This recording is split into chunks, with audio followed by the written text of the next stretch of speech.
what came forth from deep within me was a strength I never knew I had. Whether it was ingrained or taught, I don't know, but it was there.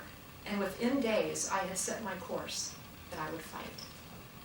And this comes to the second observation, which is choice. I had the choice to focus on doom and gloom, to focus on my 18% to 20% chance, to focus on all of the awfulness that comes not with surgery, but for me, having a phobia of needles, 18 weeks of chemotherapy treatment. Or I could choose to focus on life and on joy and what made me happy. And I chose joy.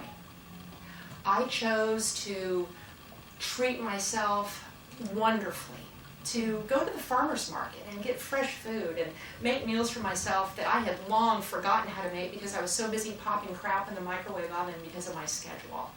You know, I went to yoga. I started meditating again. I talked to my therapist. I learned guided visual imagery. I went and saw an acupuncturist. I focused on the things that were wonderful and healthy, walks with friends, riding my bicycle. It was just, that was going to be my focus. And I think it's important to share that that choice was made sometimes multiple times a day, sometimes several times an hour. But it was a conscious choice because you can only wallow in that crap for so long, and it doesn't get you anywhere. I kept humor in my life. I remember once I saw my acupuncturist and we were talking about I was skinny enough to be a French model, which at 127, and you can see how tall I am, it was not a good look. But I got home that day, and I actually felt inspired to drag out all my makeup crap from when I used to be a model. I put on the false eyelashes, and I got some Vogue magazines, and I did this entire mem of French model glamour shots and put them, up next to each other on my blog, which I thought was kind of funny. And, I took the time to write down the 10 greatest things about chemotherapy, including not having to wash your hair every day. So, just focused on those things. I mean, you got to do it anyway, right? I wasn't going to get out of the treatment, so I had to just do it. But I didn't stay focused on it, and I tried to live my life without focusing on it. Which brought me then to the third observation of this entire journey, which was the change that was available to me.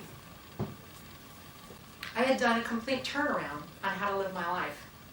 Having started with the Capricornian's desire to control everything, complete every project, avoid every potential negative happenstance, and failing miserably, I had finally taken to heart the lessons that were being forced upon me. One of these was to stop wasting time fretting over the past. No matter how great or how grave, the past is over and done.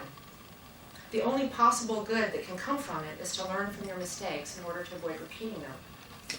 But beyond that, the constant replay of a missed opportunity, a denied promotion, a lover's betrayal, or the death of a loved one is nothing more than an unhealthy and debilitating denial of the life and the joy that are right in front of you every day. Time is also wasted on the someday fantasy, living in bigger houses, with more money, better jobs, smaller dress sizes. Embrace this moment in your life.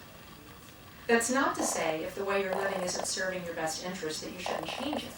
On the contrary, if things are not as you want and you have the power to change them, nothing is stopping you but you. Unless you're 12 years old, and your parents might have something to say about it. But if you're old enough to read this book, then you're old enough to make decisions for yourself and for your best self. I would say do this, whether or not your decisions serve the needs of everyone around you. Let me remind you, as cancer reminded me, you're in this on your own. You came into this world alone, and you will leave it alone. It is up to you to be the best person that you can be. And you can only do that if you find your own center around which your true self revolves. Unless you are truly happy with yourself, you cannot make someone else happy. Oddly enough, I found inspiration from an unsavory movie I saw once starring Diane Lane. Maybe some of you saw it. In this film, Unfaithful, she betrays her husband with some random gigolo she meets on the street.